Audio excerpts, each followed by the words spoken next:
എല്ലാ വിദ്യാർത്ഥികൾക്കും പുതിയൊരു വീഡിയോയിലേക്ക് സ്വാഗതം. ഈ വർഷത്തെ LBS പാരാമെഡിക്കൽ ഡിപ്ലോമ കോഴ്സുകളായിട്ടുള്ള ഹെൽത്ത് ഇൻസ്പെക്ടർ, അതുപോലെ തന്നെ ഡിപ്ലോമ ഇൻ ഫാർമസി, DMLD അതായത് diploma in medical laboratory technology ഇതുപോലുള്ള വിവിധ ഡിപ്ലോമ കോഴ്സുകളിലേക്കുള്ള പ്രവേശനത്തിനായിട്ടുള്ള അപേക്ഷ സമർപ്പിച്ച വിദ്യാർത്ഥികളുടെ താൽക്കാലിക റാങ്ക് ലിസ്റ്റ് പ്രസിദ്ധീകരിച്ചു. അതായത് പ്രൊഫഷണൽ റാങ്ക് ലിസ്റ്റ് പ്രസിദ്ധീകരിച്ചു. ഈ ഒരു റാങ്ക് ലിസ്റ്റുമായി ബന്ധപ്പെട്ട് നിങ്ങൾക്ക് എന്തെങ്കിലും പരാതികൾ ഉണ്ടെങ്കിൽ നവംബർ 18-ാം തീയതി വൈകുന്നേരം 5 മണിക്കകം LBS സെൻറ്ററിനെ അറിയിക്കേണ്ടതാണ്. lbstvpm@gmail.com എന്നുള്ള ഇമെയിൽ ID മുഖാന്തരമാണ് വിദ്യാർത്ഥികൾ നിങ്ങളുടെ പരാതികൾ അറിയിക്കേണ്ടത്. പരാതികൾ അയക്കുന്ന സമയത്ത് സബ്ജക്റ്റിൻ്റെ സ്ഥാനത്ത് നിങ്ങളുടെ ആപ്ലിക്കേഷൻ നമ്പർ നൽകേണ്ടതാണ്. അതുപോലെ തന്നെ നിങ്ങളുടെ പേര് അതുപോലെ തന്നെ നിങ്ങളുടെ ആ ഒരു ആപ്ലിക്കേഷൻ നമ്പർ എന്നിങ്ങനെയുള്ള ഡീറ്റെയിൽസ് ഒക്കെ കൃത്യമായിട്ട് അതിൽ രേഖപ്പെടുത്തേണ്ടതാണ്. അപ്പോൾ വിദ്യാർത്ഥികൾക്ക് അതുപോലെ തന്നെ എന്താണ് നിങ്ങളുടെ പരാതി, അതുപോലെ തന്നെ എന്തെങ്കിലും ഡോക്യുമെൻസിൻ്റെ ഇഷ്യൂ ആണെങ്കിൽ ആ ഒരു ഡോക്യുമെൻ്റ് കൂടി അതിനോടൊപ്പം അറ്റാച്ച് ചെയ്തുകൊണ്ട് അയക്കേണ്ടതാണ്. അപ്പോൾ വിദ്യാർത്ഥികൾക്ക് ഈ ഒരു നവംബർ 18-ാം തീയതി വൈകുന്നേരം 5 മണി വരെയാണ് നിങ്ങളുടെ പരാതികളൊക്കെ അറിയിക്കാൻ സാധിക്കുക. നിങ്ങൾക്ക് ഈ ഒരു LBSൻ്റെ ഡിപ്ലോമ വെബ്സൈറ്റ് വഴി നിങ്ങൾക്ക് നിങ്ങളുടെ രജിസ്ട്രേഷൻ IDയും ആപ്ലിക്കേഷൻ നമ്പറും പാസ്വേഡും നൽകിക്കൊണ്ട് നിങ്ങൾക്ക് ഹോം പേജിൽ ലോഗിൻ ചെയ്തുകൊണ്ട് നിങ്ങളുടെ റാങ്ക് പരിശോധിക്കാവുന്നതാണ്.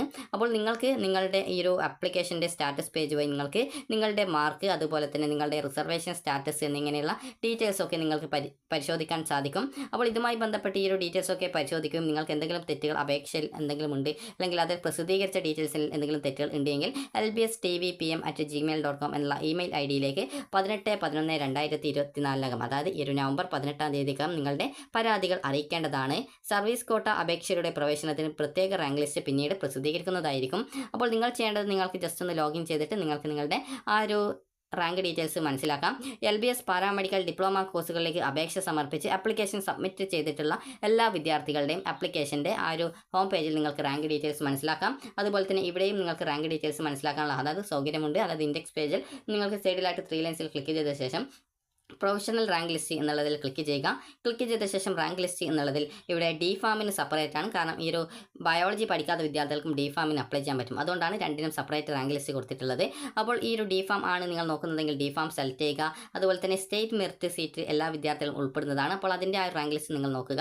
അതുപോലെ തന്നെ നിങ്ങൾ ഇതിൽ ഏത് കാറ്റഗറിയാണ്, SC ആണോ, ST ആണോ, അല്ലെങ്കിൽ ധീവരയാണോ, അല്ലെങ്കിൽ അതുമായി ബന്ധപ്പെട്ടുള്ള കമ്മ്യൂണിറ്റി വിഭാഗത്തിലുള്ളതാണോ, അല്ലെങ്കിൽ വിശ്വകർമ്മയോ, അല്ലെങ്കിൽ അതിൽപ്പെട്ട ആ ഒരു കമ്മ്യൂണിറ്റി ഉള്ളവരാണോ, അല്ലാന്നുണ്ടെങ്കിൽ കുശവൻ ആൻഡ് റിലേറ്റഡ് കമ്മ്യൂണിറ്റീസ് ഉള്ളവരാണോ, അല്ലെങ്കിൽ ലാത്തൻ കത്തലിക് ആണോ, അല്ലെങ്കിൽ മുസ്ലിം ആണോ, EAV ആണോ, EWS ആണോ, ഇതിൽ നിങ്ങൾ ഏതെങ്കിലും വിഭാഗത്തിൽ എക്സ്ട്രാ ആയിട്ട് അതായത് ഈ ഒരു സ്റ്റേറ്റ് മെറിറ്റ് കൂടാതെ നിങ്ങൾ ഉൾപ്പെടുന്നുണ്ടെങ്കിൽ ആ ഒരു ലിസ്റ്റ് കൂടി പരിശോധിക്കുക.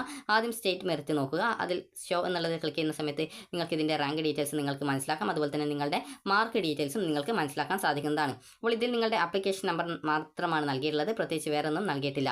അതുപോലെ തന്നെ നിങ്ങളുടെ റാങ്ക് ഡീറ്റെയിൽസ്, അതുപോലെ തന്നെ നിങ്ങൾക്ക് ഫിസിക്സ്, കെമിസ്ട്രി, ബയോളജി എന്നിവയ്ക്ക് കിട്ടിയ മാർക്ക്, അതുപോലെ തന്നെ മറ്റ് അതർ സബ്ജക്റ്റ് എന്ന് പറഞ്ഞുകൊണ്ട് നൽകിയിട്ടുണ്ട് മറ്റ് സബ്ജക്റ്റുകൾക്ക് കിട്ടിയ മാർക്ക്, അതുപോലെ തന്നെ ഇംഗ്ലീഷിൽ കിട്ടിയിട്ടുള്ള മാർക്ക് എത്രയാണ്, അതുപോലെ തന്നെ നിങ്ങൾക്ക് ടോട്ടൽ ലിസ്റ്റ് ഈ ഒരു first year plus second year total percentage നിങ്ങൾക്ക് എത്ര മാർക്ക് കിട്ടി എന്നിങ്ങനെയുള്ള ഡീറ്റെയിൽസ് കൊടുത്തിട്ടുണ്ട്. ഇപ്പോൾ ആദ്യത്തെ ഏകദേശം 64 റാങ്കോളം 100% തന്നെ മാർക്കുള്ള വിദ്യാർത്ഥികളാണ് നൽകിയിട്ടുള്ളത്. അതുപോലെ തന്നെ ചില വിദ്യാർത്ഥികളുടെ മാർക്ക് ഇവിടെ മിസ്സിംഗ് ആയിട്ട് നൽകിയിട്ടുണ്ട്. അപ്പോൾ അതുകൊണ്ട് തന്നെ നിങ്ങൾ ജസ്റ്റ് നിങ്ങൾക്ക് എത്ര മാർക്ക് ഉണ്ട് എന്നുള്ള കാര്യങ്ങളൊക്കെ കൃത്യമായിട്ട് നിങ്ങൾ പരിശോധിക്കുക. അതുപോലെ തന്നെ ഇവിടെ കൊടുത്തിട്ടുള്ള പെർസെൻറ്റേജ് കൊടുത്തിട്ടുണ്ട്, അതും കൃത്യമായിട്ട് നിങ്ങൾ പരിശോധിച്ച് നിങ്ങൾക്ക് ഈ ഒരു രീതിയിൽ നൽകിയുള്ള മാർക്ക് ഡീറ്റെയിൽസ് ഒക്കെ കറക്റ്റ് ആണോ എന്നുള്ളത് നിങ്ങൾ പരിശോധിക്കുക. ഇനി അടുത്തതായിട്ട് DHI ആണ് സെലക്ട് ചെയ്യുന്നത്. അതല്ലെങ്കിൽ നിങ്ങൾക്കിപ്പോൾ സ്റ്റേറ്റ് മെറിറ്റ് നോക്കിയ വിദ്യാർത്ഥി, നിങ്ങളിപ്പോൾ ഒരു EA വിഭാഗത്തിൽപ്പെട്ട വിദ്യാർത്ഥിയാണെങ്കിൽ സ്റ്റേറ്റ് മെറിറ്റ് നോക്കുക. അതിനുശേഷം EA വിഭാഗത്തിലെ ആ ഒരു റാങ്ക് ലിസ്റ്റ് നോക്കുക. അപ്പോൾ ഇതിലും രണ്ടിലും റാങ്ക് ഡീറ്റെയിൽസ് മാറ്റമുണ്ടാകും. അതുകൊണ്ട് തന്നെ നിങ്ങൾ ജസ്റ്റ് നിങ്ങളുടെ ആ ഒരു ആപ്ലിക്കേഷൻ നമ്പർക്ക് നൽകി കൃത്യമായിട്ട് നിങ്ങളുടെ ആ ഒരു റാങ്ക് നിങ്ങളുടെ കാറ്റഗറി അതായത് നിങ്ങളുടെ ആ ഒരു ജാതി വിഭാഗത്തിലുള്ള ആ ഒരു കാറ്റഗറി നോക്കുക. അതുപോലെ സ്റ്റേറ്റ് മെറിറ്റ് റാങ്ക് നോക്കുക. ഇനി അടുത്തതായിട്ട് DPharmന് ശേഷം DHI ആൻഡ് പാരാമെഡിക്കൽ കോഴ്സസ് ഉണ്ട്. അതുകൂടി നിങ്ങൾ സെലക്ട് ചെയ്ത ശേഷം ആദ്യം സ്റ്റേറ്റ് മെറിറ്റ് നിങ്ങൾ നോക്കുക. അപ്പോൾ സ്റ്റേറ്റ് മെറിറ്റിൽ എല്ലാ വിദ്യാർത്ഥികളും ഉൾപ്പെടുന്ന ഒരു റാങ്ക് ലിസ്റ്റാണ്. അപ്പോൾ അതുകൊണ്ട് തന്നെ നിങ്ങൾ ആ ഒരു റാങ്ക് ലിസ്റ്റ് ആദ്യം പരിശോധിക്കുക. ഇതിൽ നിങ്ങളുടെ റാങ്ക് എത്രയാണ് എന്നുള്ളത് നോക്കാം.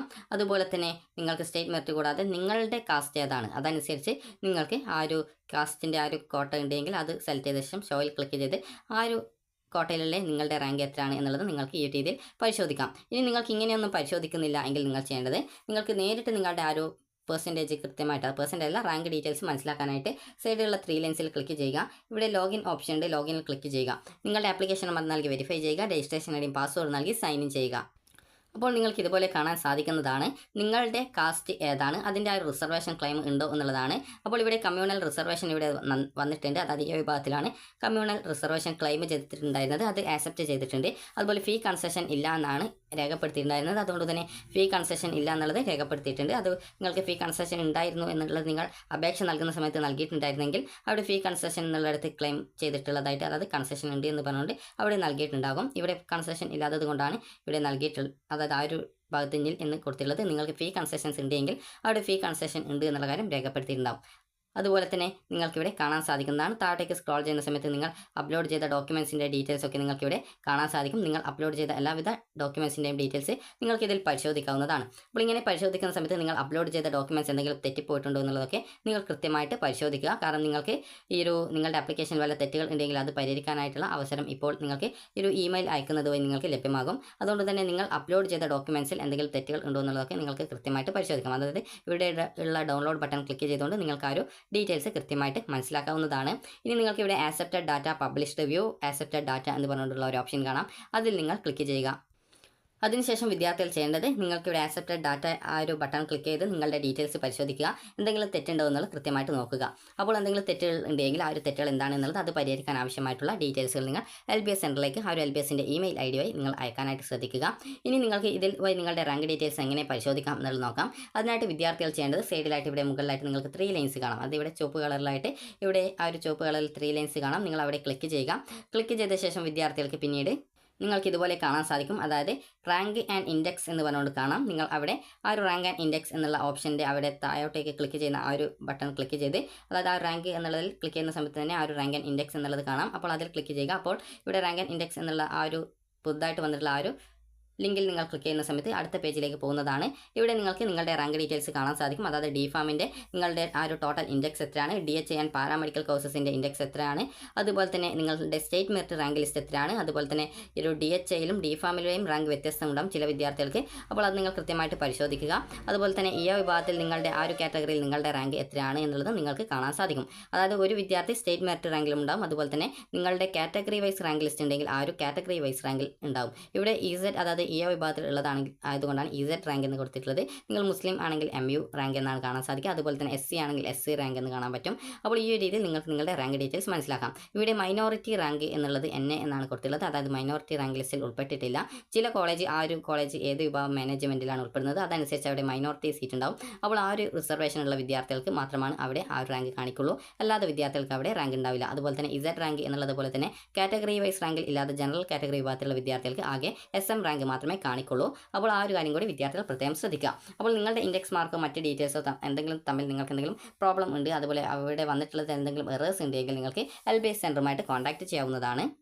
അപ്പോൾ അതിനായിട്ട് വിദ്യാർത്ഥികൾക്ക് ഇവിടെ നൽകിയിട്ടുള്ള ഇമെയിൽ IDയിലേക്ക് നിങ്ങളുടെ പരാതികൾ അറിയിക്കാം.